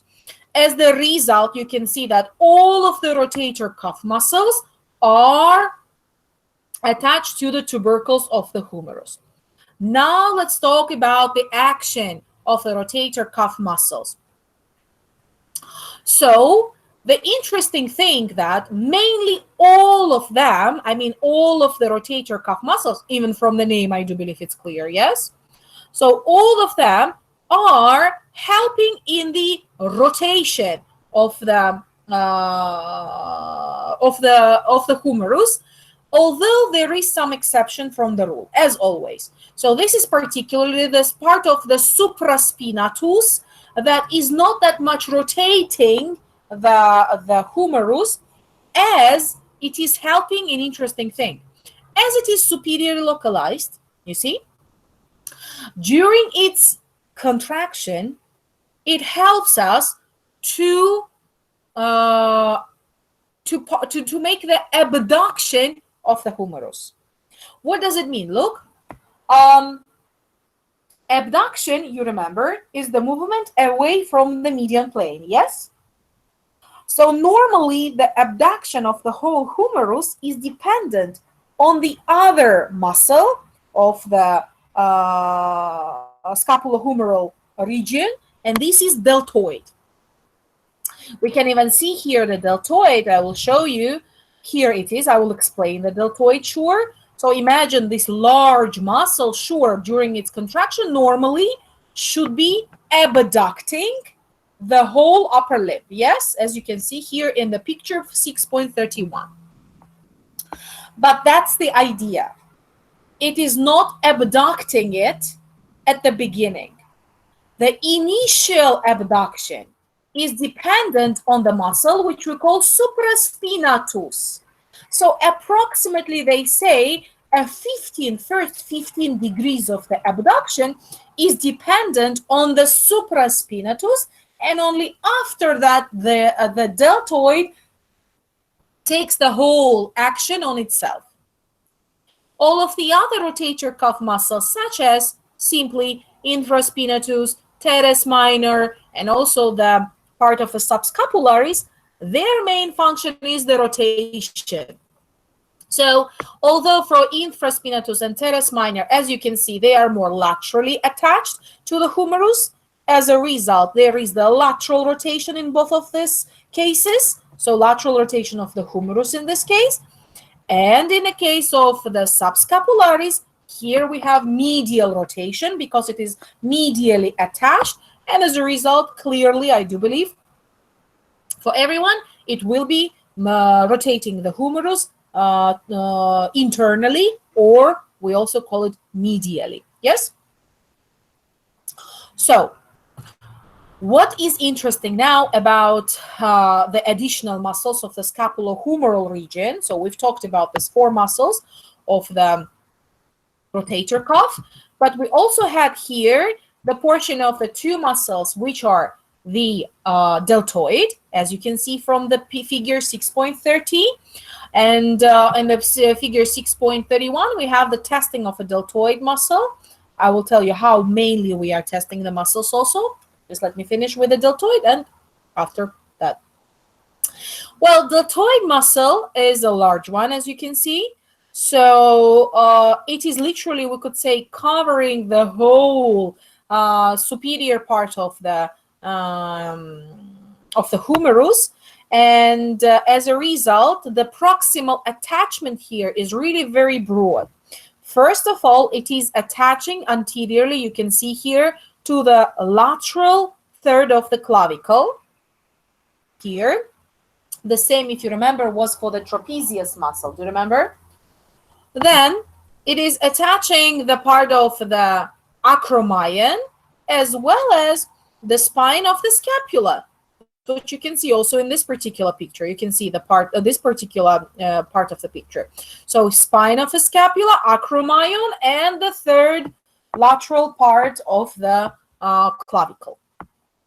In case of the distal attachment, it is even easier, because you remember from the bony structures and the bony markings that in the on the humerus, on its lateralmost region, we do surface, we do have the deltoid tuberosity, and his deltoid tuberosity logically will be providing the attachment to the deltoid muscle. So the function, as we have already seen, mainly was doing the abduction. Yes, as we said, although you can see that according to the proximal attachment, we can subdivide the pectoral, we can subdivide the deltoid into different parts. That's what you can see here. Anterior clavicular part of the deltoid. This is the medial part of the deltoid, as you can see, and the posterior or the spinal part of the deltoid. As a result, the actions will be according. So in case of the middle one, I do believe it's clear that it will be abducting mainly the arm, the whole arm, so the humerus. In case of the clavicular head, as you can see, because it is coming from more medially towards the anterior surface of the humerus, in this case, we will have anteriorly. That's why it will be flexing and medially rotating the arm. And the posterior or spinal part of the deltoid normally should be opposing the anterior one, and as a result it will be extending the humerus as well as help in the lateral rotation of the humerus. How do we test the muscles? And one of the good examples here, you can see that we are asking to abduct the upper limb, approximately 15 degrees abduction, because first 15 degrees we said it is not dependent on the deltoid, but it is dependent on the, what was that? Supraspinatus, yes? So as a result, first the supraspinatus will help in first 15 degrees, and then we will have the already the deltoid. So we are asking the patient to abduct more, but at the same, so you see this one in the arrow, but at the same time we are applying the force on the upper limb, so which is opposite by direction to the abduction. So, and we according to how the patient is reacting, if he is still trying to abduct and trying to oppose our force, at the same time we are palpating the deltoid, we can say that in this case the muscle has the normal strength, although sometimes happens that even with a small opposing force from the physician, the abduction is stopped, and as a result we have back again the adduction, because the patient just cannot abduct the upper limb because of the weakness of the deltoid. So the last one but not least, here is the figure 6.32, which is the nice picture. 6.32 showing us the teres major muscle. So this is the last muscle of the scapulohumeral region. So as a result, you can see that attachment here itself on the part of the inferior angle of the scapula, and mainly this posterior side of it. And as a result, when it's starting to ascend towards the humerus, interesting thing that it makes approximately the same movement as does the latissimus dorsi. I mean, it is entering from the axillary region here, from the medial side. And as a result, is attached again to the intertubercular sulcus of the humerus, particularly its medial medial side. And as a result here, I do believe it's clear that the movement will be adduction and some medial rotation. Sure, it cannot extend the humerus as, for example, latissimus dorsi, with the same attachment, with the same direction from the posterior side of the body towards the medial side of the intertubercular sulcus, yes, but it will help to the latissimus dorsi with the adduction and the part of the medial rotation of the arm, as you can see. So here particularly, we're finishing with the axioappendicular muscles, anterior and posterior ones. For tomorrow, we will have again at 1 p.m. we'll have the meeting. I will finish with all of the muscles of the upper limb. Then we'll continue with a portion of the lower limb there. And step by step, we'll have 2 lectures per week together, every Wednesday and Thursday, although the timings may be a little bit changing, but the days will not mainly. So maybe I will even add some other day. Let's see, according to the schedule. So what is interesting for me right now, before finishing, I told you I will show you that nice table after all of the muscles. Here it is. So in the figure 6.25, we already talked that we have this type of the movement: elevation, depression, protraction, retraction, upward rotation, downward rotation. So all of these 4 main, 6 main movements are very well seen in that particular table. So what do we have here? So we have elevation, depression, and as you can see, in case of the elevation, you see that 3 of the muscles, which we've talked already about, was helping us to do the elevation. Although the one which you see bolded means that it is the prime one. So this is the strongest muscle in that particular movement. Yes. So sure, compared to the levator scapula and the rhomboids, which are much smaller, the trapezius, particularly its descending part, containing a large amount of the strong fibers, will be the prime elevator or main elevator of the scapula. So what do you see here? In this case, you have levator scapula and the rhomboids. Both of them, sure, even from the name, it's clear that the levator scapula will be doing the elevation. The numbers, what you see here, are referred to that particular picture.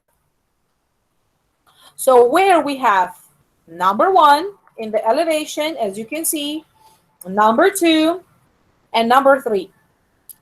You remember the attachments, yes? Sorry. In case of the descending part of the trapezius, I told you it is more associated with the acromion and the lateral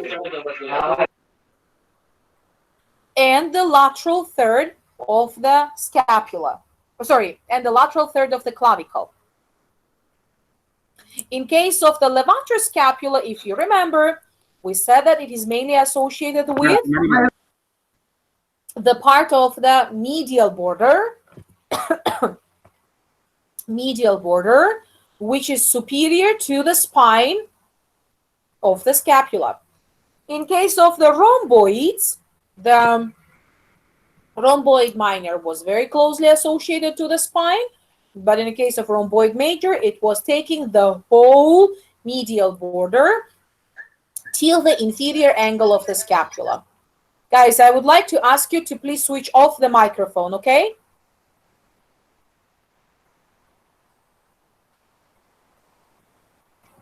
Well, let's go through the next part. Here, you see the portion of the depression, movement of depression of the scapula. The most interesting part, that the gravity is itself depressing the scapula. I do believe it's clear, the gravity forces. But at the same time, we have several muscles also which are weaker, but still helping us to do that. You see, pectoralis major, it's inferior sternocostal head. Latissimus dorsi, the part of the trapezius, which is ascending part of the trapezius, as you remember, serratus anterior with its portion of inferior region, and the pectoralis minor. So do you see not only the posterior axio-appendicular muscles such as latissimus dorsi, trapezius here, but also the part of the pectoralis and the portion of the serratus anterior, all of them are helping in that muscle, in that particular function. Although they say also the pectoralis minor helps in that, but that's very difficult to imagine even. Here we have the portion of the protraction and retraction. So protraction, if you remember, was the movement anterior and the lateral one. As the result, the biggest protractor here, if you remember, it was the pectoralis major, and that is, serratus anterior. So that is for sure. Why?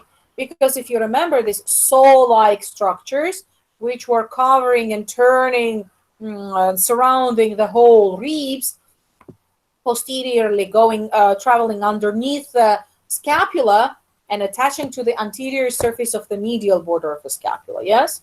So sure, this large muscle will be the strongest protractor in this case. Although we have here the part of the pectoralis major and the minor also, which is still helping in the protraction. In the case of retraction, which is the movement where? Medially and posteriorly, yes, towards the vertebral column. So all of the muscles which are attached to the vertebral column, particularly to its spinal processes, will be helping in the retraction. So here again, the trapezius is the strongest one with its middle part. As you remember, it was mainly retracting. And then you have also the rhomboids and some parts of the latissimus dorsi, which is also helping. The part of the upward and downward rotations, you remember, here you see the upward rotation, where you have the glenoid cavity superiorly oriented. In case of the downward rotation, you can see the glenoid cavity inferiorly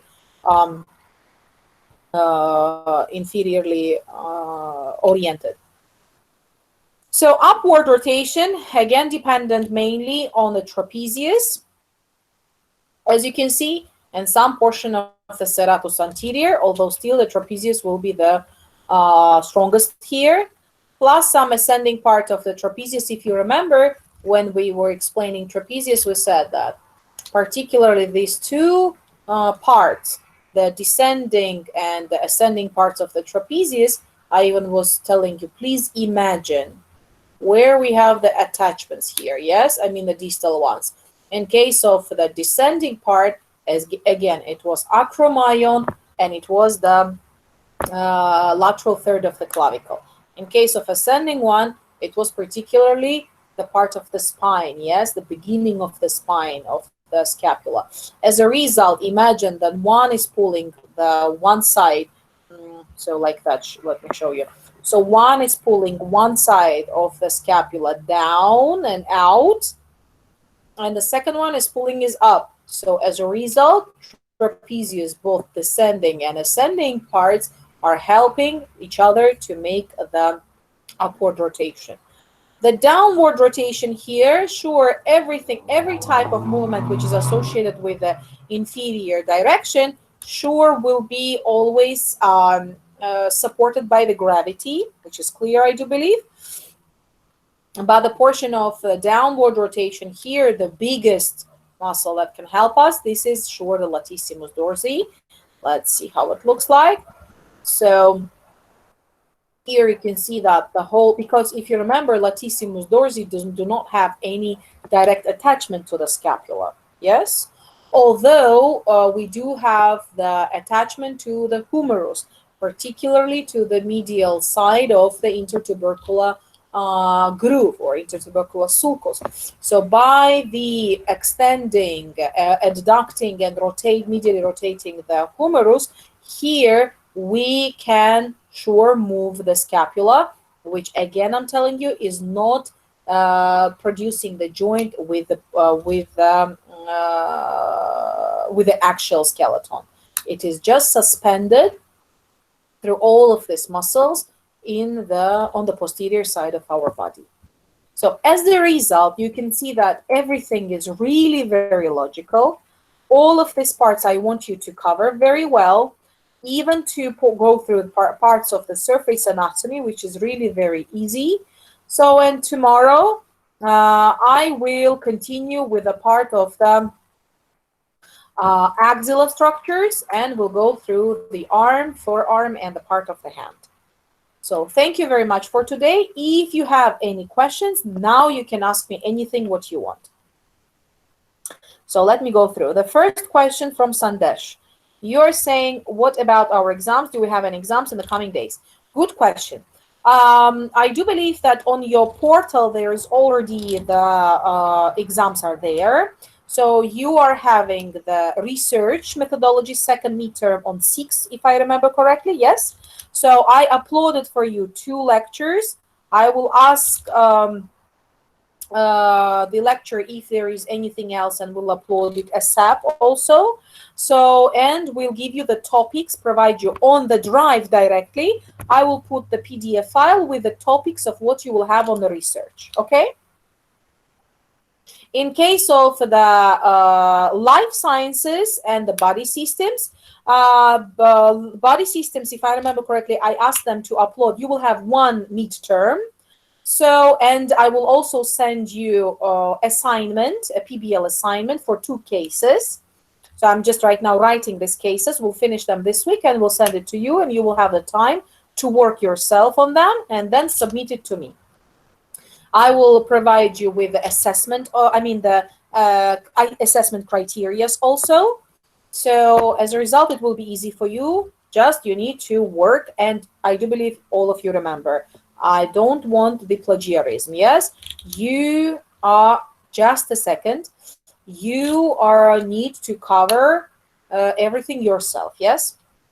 Now, on the 16th of April, you will have this 1 midterm, and which will contain the quizzes. So there, I will bring the upper limb for sure. Until then, I will also cover the lower limb. So the upper limb and the lower limb anatomy will be there. Plus, you will also have, just a second, I will answer on everything. So upper limb and the lower limb, plus you will have the physiology also there. So these 3 parts will be represented in your midterm exam, okay? Now, how it will be done? Everything will be online.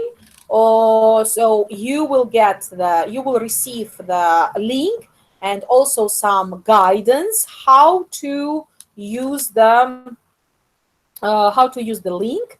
You will make the how do we call it, Google authorization and will enter to the exam. What about last quiz score? Which quiz score and what is not uploaded for you? Tell me. Is there something what you wrote but is not uploaded?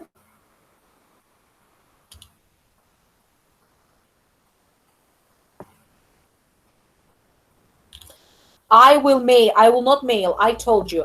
I am putting the recordings and everything on your drives, yes, with the folders in body systems 1, life sciences 1, research 1, and also I will add to the introduction to medicine 1, where I will put for you the there will be e-learning materials for January groups, as I did for the research and as I did for the life sciences, yes. So that's where, as I said, I will put the PDF file with the topics for the quiz. For the midterm. Someone is saying that we didn't have the thorax for the quiz. It's okay, because the thorax and all of the things what we will cover, you will have in the finals, okay? Can you hear me now better? Yes, Sandesh, that's what I said right now.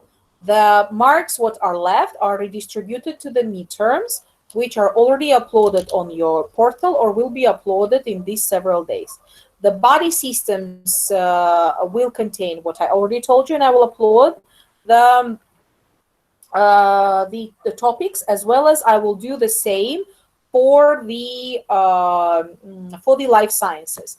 So I will recheck what else lecturer wants me to add there, as well as I will ask them to give me the exact information about what are the topics for the midterm. Okay. Your finals will start after the 20th of April. For 2 weeks, you will have the finals, and then according to passing, you will start the second semester. Your finals will be uploaded from the next week, so on your portals, and you will know exact dates. Okay.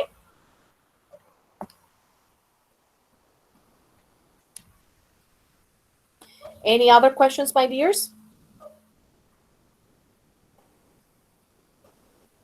Hello? Are you here with me? Good. Okay, for today, this is it. Think if you have any other questions. Tomorrow we'll have the meeting one more, and you can ask me at the end again the questions about the technical issues if you want, and so on, after my lecture, okay? Finals are after 20th of April. Yes, 20th of April. So after that, you will have the finals. There will be 2 weeks for you, and you will the timings will be normal, so you will have a time to prepare for the exams. Thank you so much, guys. I do believe you enjoyed the lecture as I enjoyed it. So Yes. this is okay. Don't shout, please. All right. Well, we'll see you tomorrow for the muscles of the upper limb at the same time. Okay. See you and bye-bye.